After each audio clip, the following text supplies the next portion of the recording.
The tides are getting closer, my fellow swimmers, meaning we have arrived at the big wave beach. A world of beautiful sand beaches, Squidwards and Snorkels is waiting for us. It is the 10th world of our theme adventure and yet another hope to find Dave's Taco.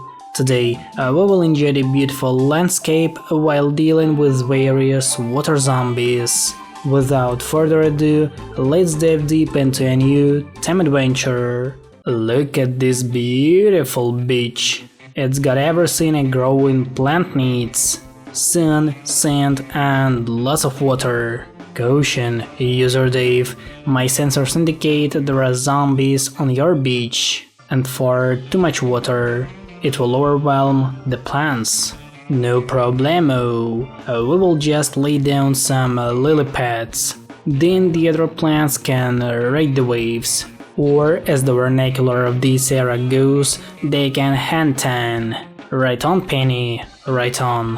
However, in my case, I'll do everything to prevent the usage of lily pads, because they can warm up the surrounding plants. They are the most dangerous ice plant in the world.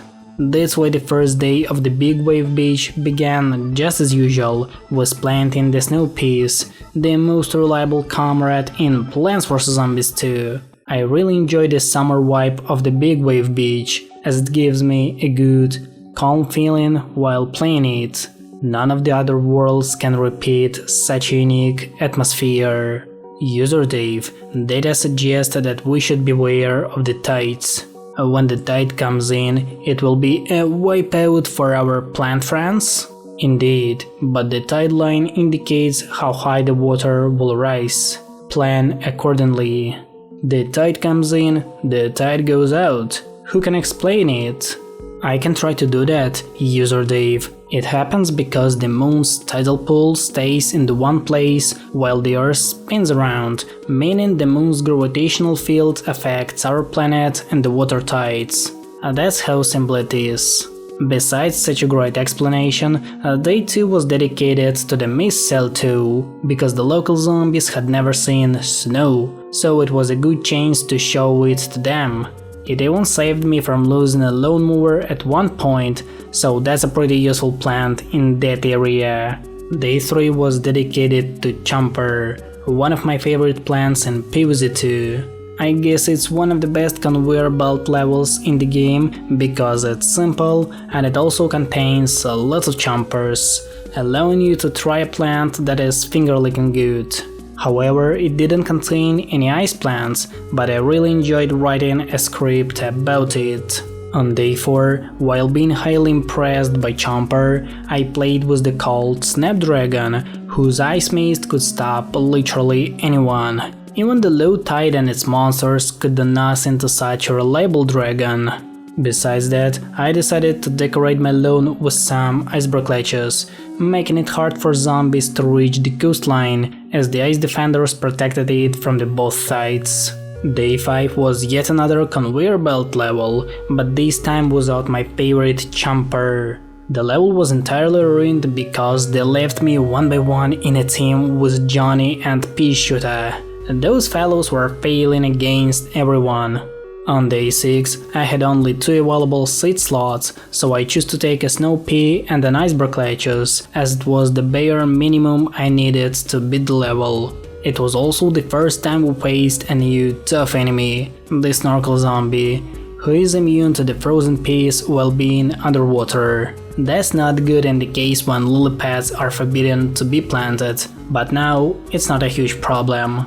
Of course, not without losing some snow peas, but the level was successfully beaten. On day 7, I had no safe cells, meaning I had to beat the level with limited lily pads. The PVZ2 was the best choice in this case, as it was the only option to reach the zombies in every corner of the lawn. I also found a legal way to get some additional space by using the plant food on a needed plant. It allowed me to plant some more called snapdragons and secure the weakest lanes. It was one of the best levels of the big wave beach, as it combined real hardness with an awesome strategy. Day 8 was an awesome minigame, a bowling bulb level.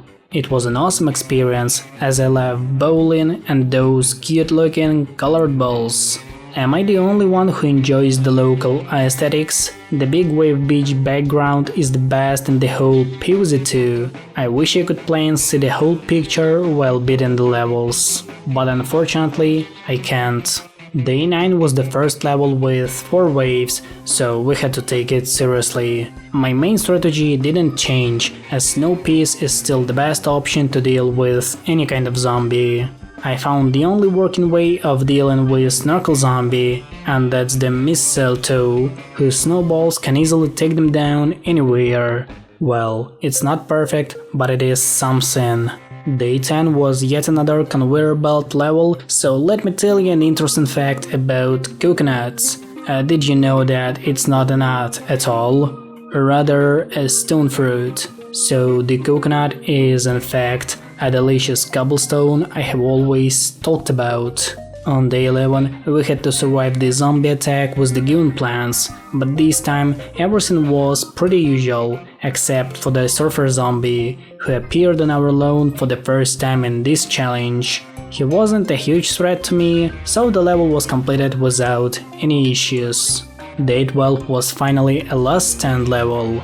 So, on my first attempt, I tried to beat it with 3 winter melons, but it obviously didn't work. That's why I decided to subtract 1 melon and add 5 snow peas, which created a perfect balance on the lawn. Nothing and no one could break through such a reliable defense line. Even day 13 couldn't stop me from playing without lily pads. It was hard, but I used all the available plant foods to double the number of available lily pads to finally plant some snow plants. Luckily, I was expanding step by step, increasing the number of the mistletoes, allowing me to finally relax and enjoy throwing snowballs at the beach zombies. On day 14, I had to survive the zombie attack with the given plants. This time, a great combination of chomper and bowling bulbs allowed me to rest a bit from playing with snow plants. It was a good level, and chewing the zombies was the best part of it. Unfortunately, day 15 was the first level that was impossible to beat without the lily pads, because at one point the water line went right to the pre-planted potato mines on the banana cells, and I had no option to deal with so many snorkels at a time. Even the mistletoes couldn't save the situation, as the zombie hordes were enormous, so that's why we had to plant an additional column of lily pads was called snapdragons to ensure that our little potatoes were safe. Oh, and after successfully finishing the level, we received a bingo. Look, it must be time to play beach zombie bingo. Bingo, user Dave, it's bingo. You already won, Penny? Wow, you are good at this. Something is weird about this game. Right, Chomper, how did you actually get there? Day 16 was one of the hardest levels in the game, but it was nerfed since I last beat it around a year ago. However, it is still a good chance to express my feelings about that world. The Big Wave Beach is for sure one of the best worlds in PVZ2, as it combines good and unique mechanics, interesting zombies, and really good plants. I told you a lot about its atmosphere, but it's the thing that I love the most about the Big Wave Beach. Every time I play it, I remember going on vacations to different countries, which makes me feel really happy. Thanks for such a cool and unique world, PopCap. Day 17 was decided to be beaten with only the mistletoe, and it was a good decision, because it turned a normal level into a hard one. At one point, I thought I almost failed it. However, we didn't lose it, as I managed to recover and stop all of them by planting even more snowball machines. Day 18 was dedicated to my little bro Crocodile. This avocado throwing machine is just crazy. All you have to do is find the right way to use it. Of course, the level didn't contain any ice plants, but I had a lot of fun while building my own crocodilian empire. On day 19, the Snorkel zombies became even more annoying, consuming many of my snow peas. I couldn't forget that. However, the rest of the level was pretty usual, except for some annoying Squidwards at the end of it. Yet, I didn't lose a single lone mover. I'm still not defeated. On day 20, I used my chance to play with the ice shroom, as the number of available lily pads was limited. It didn't work like I wanted because the Octo Zombie destroyed the entire defense with his pranks, and I could do nothing to them. I was losing it even before reaching the final wave, but after that, the situation became so bad that I had to restart the level. This time, I played with Snow Peas, and it worked so well that I lost only one lone mover at the end of it because of the scary looking Gargantuar. Did I tell you that Snow Pea is the most reliable ice plant in the game? Because it really is. Day 21 was yet another conveyor belt level, but this time I didn't prepare any interesting facts for that level, so I suggest you skip it. On day 22, I discovered the best strategy against the fisherman zombie, and it's called the Missile 2. Those stupid fish lovers could do nothing to me because I didn't plant anything on their rows. Yeah, I lost some lone movers, but I didn't lose the level. Take that, fisherman. On day 23, I had to defend the older brother of the Ice Queen, the Banana Launcher. This guy isn't so bad, he can also help us deal with some local zombies. However, even bringing one of the bananas out of the shore didn't stop me from beating the level from the very first attempt. It was a good try, fisherman, but the luck was on my side, so the upcoming waves didn't loot my tasty bananas. Day 24 was my favorite bowling bulb level. Did you know that the first indoor bowling lane was constructed in New York City in 1840? Well, Americans have been playing bowling for almost 200 years, which is a lot. By the way, I had a lot of fun while beating such a great level. Day 25 was the most interesting level of the Big Wave Beach, as I spent more than 5 attempts trying to beat it not only with the ice plants, but also with the lily pads. This was a true nightmare for me, as I had to reach a few objectives at a time, making this level even harder. And every time, something went wrong with this level. Once, I even gave up and played it like a normal one, but then promised myself to come back and try it again. And I started thinking a lot. Algebra is like sheet music. The important thing isn't can you read the music, it's can you hear it. Can you hear the music, Robert? Yes, I can. So I started combining different ice plants, but the main one was the ice shroom.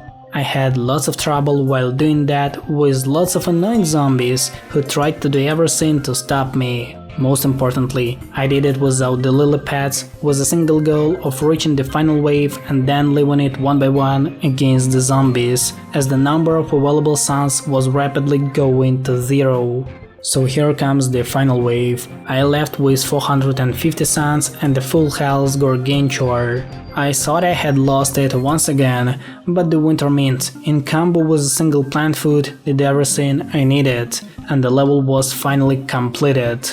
That was a really great adventure. It's time to launch some bananas because day 26 is dedicated to Johnny and his banana friend. Well, the Miss Celto is still better than her older brother. I made many attempts to beat day 27 as none of my strategies worked. Yet the combination of ice shrooms with lily pads allowed me to beat the level successfully and save all the lone movers. I was really proud of myself. However, day 28 was really easy. I have nothing to say about it. Previously, it was one of the hardest levels in the game, and now it's just an average level of the Big Wave Beach. That sounds kinda sad. Day 29 was my favorite Last Stand level, which I decided to beat using the power of the winter melons. Everything went so well that I didn't lose a single one, and I just enjoyed the work of my ice machines. Don't forget about the Miss Celto, which also played an important role today. On day 30, I had to protect some delicious crocodiles planted on the banana cells, but it wasn't as hard as one might imagine, as I brought some tough guys with me, which allowed to build a strong defense and even defeat an underwater gargantuar. Day 31 was pretty easy, as I had to survive the zombie attack with the given plans, so such a level can be easily skipped. Day 32 was one of the easiest fights with the Dr. Zomboss. Unfortunately, it didn't contain any ice plants, so we defeated him just as usual. A plant zombie romance? That's just crazy. And I know a thing or two about crazy. I concur. I suspect Dr. Zomboss was attempting to sow seeds of this content. From now on, we are the only ones sowing seeds around here. Anyway, the key is mine, which means that we are moving to the modern day, the final world of our time adventure. This time we will beat another 34 levels and finally get our taco back.